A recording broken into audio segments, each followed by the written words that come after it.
के अधीन है और ना हो सकता है। हालेलुया। क्योंकि शारीरिक व्यक्ति शरीर की बातों पर मन लगाते हैं, पर आध्यात्मिक आत्मा की बातों पर मन लगाते हैं। शरीर पर मन लगाना तो मृत्यु है, परंतु आत्मा पर मन लगाना जीवन और शांति है। हालेलुया। शारीरिक व्यक्ति शरीर की बातों पर मन लगाता है, परंतु आध्यात्मिक व्यक्ति आत्मिक बातों पर मन लगाता है। बाइबल ये कहती है कि तुम्हें योग्य समझकर ये सेवा दिया, योग्य समझकर परमेश्वर ने अपनी सामर्थ्य दिया, योग्य समझकर परमेश्वर ने तुम्हें सेवा के लिए बुलाया, योग्य समझकर परमेश्वर ने तुम्हें बुलाहट दिया। हालेलुया। परमेश्वर उठाकर आपको कलीसिया में, बाइबल इस रीति से कहती है, विश्वास करने वालों में ये चिन्ह होगा, मेरे नाम से दुष्ट आत्मा को निकालेंगे, नई नई भाषा बोलेंगे, बीमार के ऊपर हाथ रखेंगे, चंगे हो जाएंगे। चमत्कार आपके बीच में होंगे, क्योंकि तुम यदि परमेश्वर में नई सृष्टि हो, पवित्र आत्मा तुम्हें बसता है, तो आत्मा काम करता है। हालेलुया। वो आत्मा काम करता है, क्योंकि बाइबल कहती है जिसमें वो खुदा का आत्मा नहीं, वो उसका जन नहीं। जिसमें पवित्र आत्मा नहीं, वो परमेश्वर का जन नहीं है। यदि जिसमें पवित्र आत्मा है तो वो परमेश्वर का जन है। कितने लोग सुन रहे? बोलो मैं सुन रहा हूं। आमीन। Hallelujah, hallelujah. जिस रीति से बाइबल शास्त्र कहती कि हम एक झुंड मिलकर, हम प्रभु यीशु मसीह का मंदिर होने के नाते, हम पवित्र आत्मा का घर होने के नाते, हम परमेश्वर की झुंड होने के नाते, हम अंग है, यीशु मसीह का अंग है, और उस अंग में हम सभी मिलकर एक सेवा को तैयार करते हैं।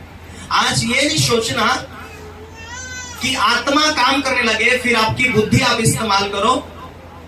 आत्मिक रीति से आप जब तक रोकते हैं, पवित्र आत्मा की उपस्थिति से बिना पक्षपात से काम करते, बिना लाभ से काम करते, कोई भी लाभ नहीं, लेकिन फिर भी आप सेवा करने के लिए तैयार है। हालेलुया। आपको कोई भी लाभ नहीं मिल रहा, फिर भी आप सेवा करने के लिए तैयार है, क्योंकि परमेश्वर का वचन कहता है कि प्रभु ने आपके लिए जान देकर आपको बचा लिया है। आप उसकी पुत्र और पुत्रियां हैं। हालेलुया। आप परमेश्वर की संतान होने के नाते क्या परमेश्वर का दिया हुआ काम को तुम निश्चय से करोगे? क्या आप परमेश्वर का मंदिर हो? क्या आप पवित्र आत्मा का घर हो? हाँ, पवित्र आत्मा का घर है, परमेश्वर का मंदिर है। और आपके अंदर जो आत्मा बैठा हुआ है, वो आत्मा एकताई का आत्मा है, वो आत्मा प्रेम का आत्मा है, वो आत्मा नम्रता का आत्मा है, वो आत्मा दया का आत्मा है, वो आत्मा भला करने वाला है, वो आत्मा अधीनता में रहने वाला है। हालेलुया। क्योंकि वो वचन को रचनहार है और उस आत्मा के द्वारा वचन तैयार किया गया है, तो वो ही आत्मा के द्वारा वचन लिखा गया, तो उस वचन का हम कितना महत्व देते हैं। बाइबल ये कहती, परमेश्वर ये कहता कि परमेश्वर अपने बड़े नाम से ज्यादा अपने वचन को महत्व देता है। हालेलुया। हम सारा झुंड में मिलकर एक कलीसिया है, एक प्रभु यीशु मसीह का देह है। हम सारी कलीसिया मिलकर हम प्रभु यीशु मसीह की आराधना, उसकी सेवा के लिए तैयार किया गया है। हम उस सेवकाई को इतना महत्वपूर्ण दें, उस सेवकाई को इतना ध्यान से हम समझे। हालेलुया। जब जब परमेश्वर का दास तुम्हारे बीच में आता है, वो सेवा करता है, ऐसे हजारों लोग, अगुए, हजारों वॉलंटियर टीम जो काम धाम में निपुण होनी चाहिए, स्थिरता के साथ काम करनी चाहिए, पवित्रता के साथ काम करना चाहिए। और तुम परमेश्वर के हो, और बाइबल ये कहती कि अपने पूरे मन से, पूरी बुद्धि से, पूरी शक्ति से तो यहोवा परमेश्वर से प्रेम रखना। पूरी बुद्धि से, पूरी शक्ति से, पूरे तन मन से उससे प्रेम रखना। हालेलुया। तो हम परमेश्वर से प्रेम रखते हैं, ये जीवन परमेश्वर का है, उसने दिया। ये परिवार हम परमेश्वर के हाथों में सौंपना चाहिए, ये घर बार परमेश्वर के हाथों में सौंपना चाहिए। हालेलुया। समर्पित जीवन।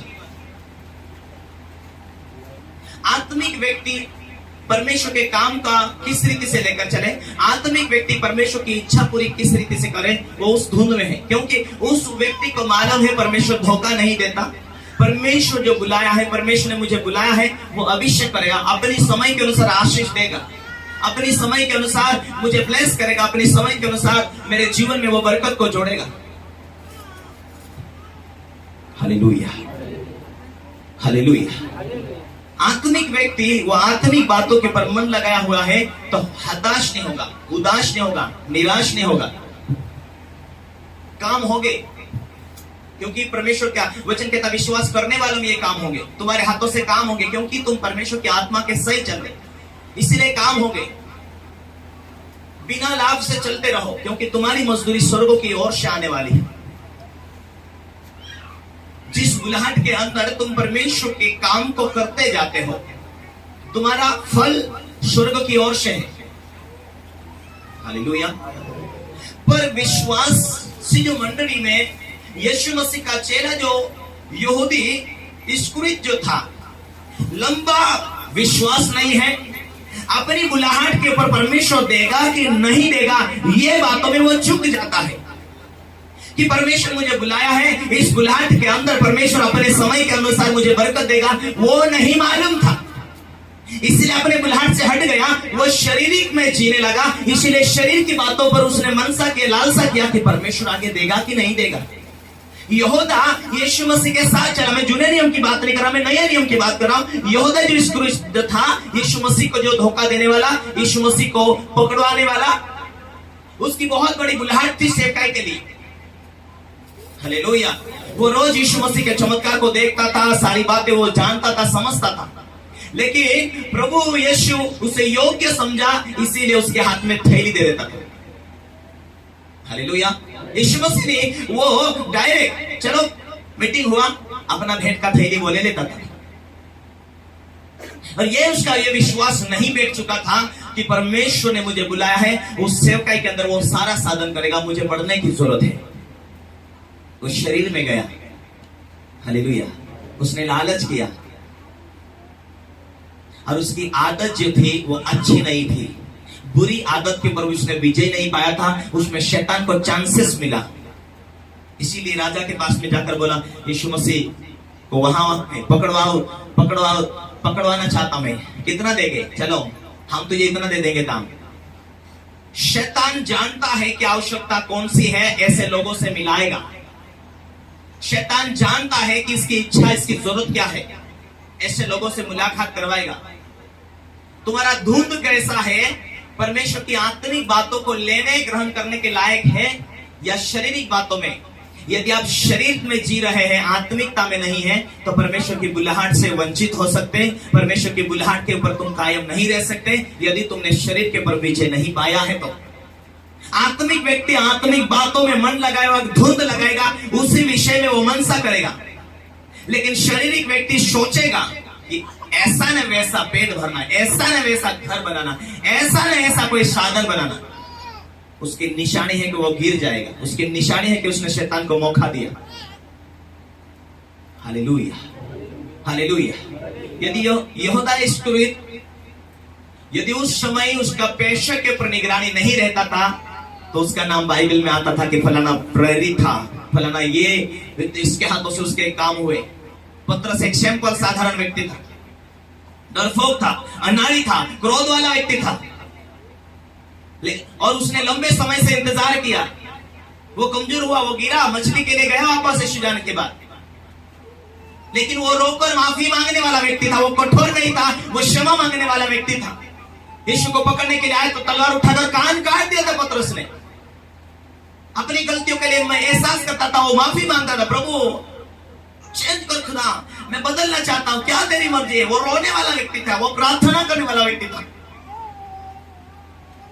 इसीलिए उसके जीवन में क्षमा आई। पहले तो बहुत उतवाली वाला व्यक्ति था, लेकिन जब आत्मा आया, तो जब आत्मा को उसने मौका दिया, आप पवित्र आत्मा को मौका दिया, वो कितना उतवाली वाला था, कितना डरपोक था, कितना जल्दीबाज वाला था, लेकिन जब पवित्र आत्मा आया उसके जीवन में तो उसे चेंज किया।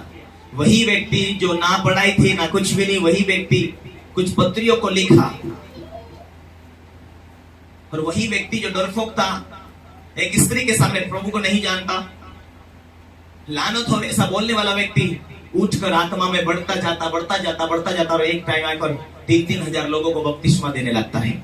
कारण यह था कि उस व्यक्ति का शारीरिक बातों में यदि आता था, माफी मांगता था, वो शरीर में था, वो मछली पकड़ने के लिए पतरस चले गया, लेकिन कुछ नहीं मिला। प्रभु ने कहा कुछ मिला है क्या? नहीं मिला। कहा थोड़ा जाओ, बहुत सारी मछली आई। अरे बाप रे, पूरी रात भर मछली पकड़ा पर कुछ ही नहीं मिला। अरे ये तो एक ही शब्द, ये तो प्रभु ही है। वो समझ गया और तुरंत पानी में कूद पड़ा, क्योंकि उसके शरीर पर कपड़े नहीं थे। कारण ये था, वो शरीर में इतनी गहराई में चले गया था, लेकिन जब भी प्रभु की बातों को सुना, देखा, तुरंत माफी मांगा, तुरंत ये तो प्रभु है। Hallelujah, hallelujah. जो लोग गलतियों के पर क्षमा मांगते जाते हैं कि मैं गलत जा रहा हूं, क्या मेरा सोचना, मेरा देखना, क्या जिस संगति में बुलाया गया, क्या मेरे जीवन में कौन सी बातों की कमी है, वो मानता है, वो क्षमा मांगता है, ऐसे लोगों को परमेश्वर उठाता है। इसलिए बाइबल क्या कहती है कि तुम्हें शैतान को अवसर ना दो। शैतान फाड़ खाने वाला हत्यारा है, उसे मौका मत दो। परमेश्वर को आज तक बरकत नहीं दिया तो तुम्हारे जीवन को जांचने की जरूरत है। और जो परमेश्वर से तुम मांगते तो तुम खर्चे कहां कर रहे, उस बातों को देखने की जरूरत है, उसे जांचने की जरूरत है। बाइबल ये कहती है, यदि तुम सेवा करो तन मन से सेवा करो। यदि तुम परमेश्वर से मांगते हो तो उसे सेवा में लगाओ। मांगते हो बिना स्वार्थ से। बाइबल ये कहती है कि जो खुदा देता है उसे खुदा की सेवा में लगाते जाओ, उसके काम में लगाते जाओ। उसकी सेवा के लिए तुम्हारा पैसा, खुदा का दिया हुआ बरकत तुम्हें परमेश्वर की सेवा में काम आए। क्यों? क्योंकि परमेश्वर को मौका मिलता है तुम्हारे जीवन में आशीष देने के लिए। जब तुम में से निकलता वो कार्य करता है बढ़ाने के लिए। इस तरीके से सेवा चलती। सेवा बुद्धि से नहीं चलती, सेवा आत्मा से चलती है। सेवा पैसों से नहीं चलती, सेवा पवित्र आत्मा के अंदर होकर चलती है। उसे मौका दो। सिर्फ वो क्या बनाना चाहता है उसे ही आप मौका देंगे तो पहला स्थान उसे देंगे। पवित्र आत्मा तुम मुझ में होकर सेवा करना चाहता है, अरे वो इतना हद तक ले जाएगा। जिस तरीके से पतरस थोड़े लोगों में, एक स्त्री ने उसे डरा दिया था, लेकिन वही पतरस नेता और बड़े बड़े लोगों के बीच में रहकर कहता है कि हे प्रियो, तुमने यीशु नासरी को मार दिया लेकिन खुदा ने उसे जीवित किया। उस यीशु मसीह को तुमने नकारा पर परमेश्वर ने उसे मुर्दों में से जीवित किया। और उस यदि मन फिराते हो तो तुम विश्वास करो और मन फिराते हो, उसके नाम की बपतिस्मा लोगे, तुम बपतिस्मा लेंगे तो खुदा का आत्मा आपको गिफ्ट मिलेगा, पवित्र आत्मा का दान तुम पाओगे।